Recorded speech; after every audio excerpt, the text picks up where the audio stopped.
Hello my dear friends, welcome back to my Monica Home Study YouTube channel. 60 days English grammar course चा day 31 हा आज आलेला आहे. बिलकुल झिरो पासून इंग्लिश शिका अगदी फ्री फक्त आणि फक्त मोनिका होम स्टडी यूट्यूब चॅनलवर.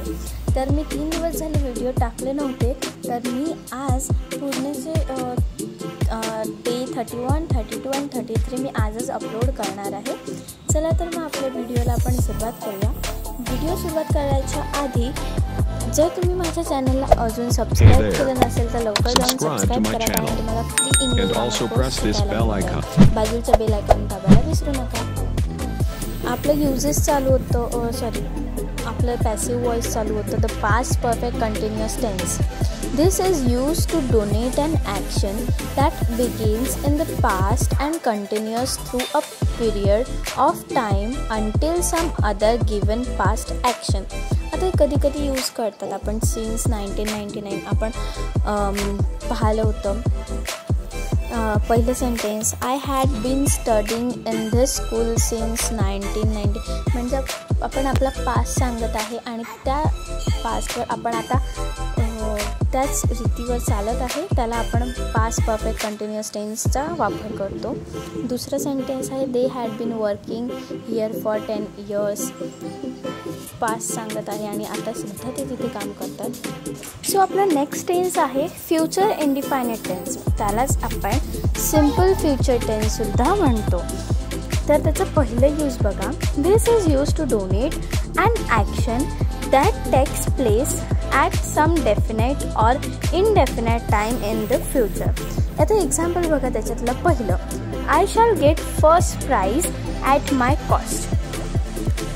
आय शाल कारण आयच्या नंतर आणि वीच्या नंतर आपण शाल यूज करतो. आपण एखादी ॲक्शन किंवा त्याची जागा त्याचं जे टाईम आहे ते जर पुढे असेल तर आपण फ्युचर टेन्सचा वापर करतो. दुसरं सेंटेन्स आहे you will take care my younger brother. तू माझ्या भावाचं काळजी घे, भावाची काळजी घे. दुसरं आपलं यूज आहे the future simple is use in sentence containing clauses of condition time and sometimes purpose.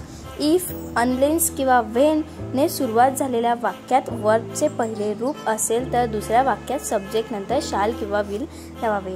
याचं सेंटेन्स तुम्ही स्वतः ट्राय करा आणि मला कमेंटमध्ये नक्की सांगा. आपण आता व्हॉइसला स्टार्ट करणार आहोत. व्हॉइसचे 2 प्रकार आहेत, ॲक्टिव्ह व्हॉइस आणि पॅसिव्ह व्हॉइस. आता ॲक्टिव्ह व्हॉइस म्हणजे काय? The sentence beginning with subject is called active voice. ज्या वाक्याची सुरुवात सब्जेक्टने होते त्यास ॲक्टिव्ह व्हॉइस कर्तरी प्रयोग असं म्हणतात. आता आपण प्रत्येक टेन्सेसचे फॉर्म्युले पाहिले. सब्जेक्टपासून स्टार्ट होतात तर ते कोणतं व्हॉइस आहे? Active voice. आणि पॅसिव्ह व्हॉइसची स्टार्टिंग ही ऑब्जेक्टने होते. The sentence beginning with object is called passive voice. ज्या वाक्याची सुरुवात कर्माने म्हणजेच ऑब्जेक्टने होते त्यास पॅसिव्ह व्हॉइस असे म्हणतात. नोट बघा. All tenses are in active voice but only 8 kind of tenses are used in passive voice. Other 4 continuous tense are rarely used in passive. म्हणजे आपण जे 12 टेन्सेस पाहिले त्याच्यातले फक्त 8च टेन्सेस हे पॅसिव्ह व्हॉइसमधले आहेत. बाकीचे जे 4 टेन्सेस आहेत ते रेअरली यूज होतात. पहिलं प्रेझेंट परफेक्ट कंटिन्युअस टेन्स, दुसरं past perfect continuous tense, third future continuous tense, चौथं फ्युचर परफेक्ट कंटिन्युअस टेन्स. हे या काळाचे व्हॉइस बदलले जात नाही, परंतु या काळाचे सुद्धा व्हॉइस बदलले जाऊ शकते. ते जात नाही पण आपण करू शकतो. ओके. सर आपलं नेक्स्ट आपण नॉमिनेटिव्ह आणि ऑब्जेक्टिव्ह केस बघणार आहोत.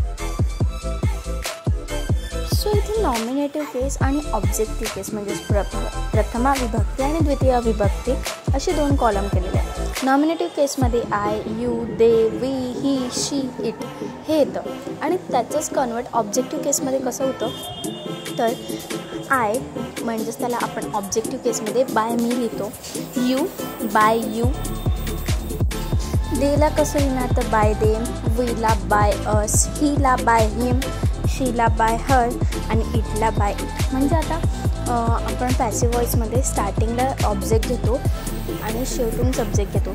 सब्जेक्ट आपले I, you, they, we, he, she, it.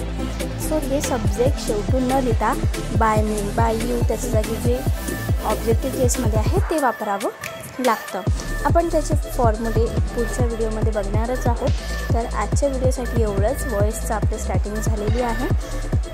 तर आजच मी डे 32 अँड डे 33 सुद्धा अपलोड करणार आहे, जेणेकरून तुम्हाला पॅसिव्ह वॉइस पूर्ण आज समजून जाईल आणि फॉर्म्युले इझी राहतील। फक्त तुम्हाला त्याची प्रॅक्टिस करता आली पाहिजे आणि जर तुम्ही प्रॅक्टिस करसाल तरच तुम्हाला ते सेंटेन्स परफेक्ट बनवता येतील आणि एक्झामच्या वेळेस तुम्हाला टेन्शन जाणार नाही। टेस्ट सिरीज द्यायला विसरू नका। या व्हिडिओमध्ये जे तुम्ही शिकाल त्याच्यावर मी 5 ते 7 प्रश्न यूट्यूब शॉर्टवर अपलोड करणार। युजेसच टाकणार आहे, व्हॉइसचे नाही। व्हिडिओ आवडला असेल तर लाईक करा। चॅनलवर नवीन असाल किंवा जुने असाल पण अजून सबस्क्राईब केलं नसेल तर सबस्क्राईब करा। बाजूच्या बेल आयकॉन क्लिक करा आणि बाय फ्रेंड्स।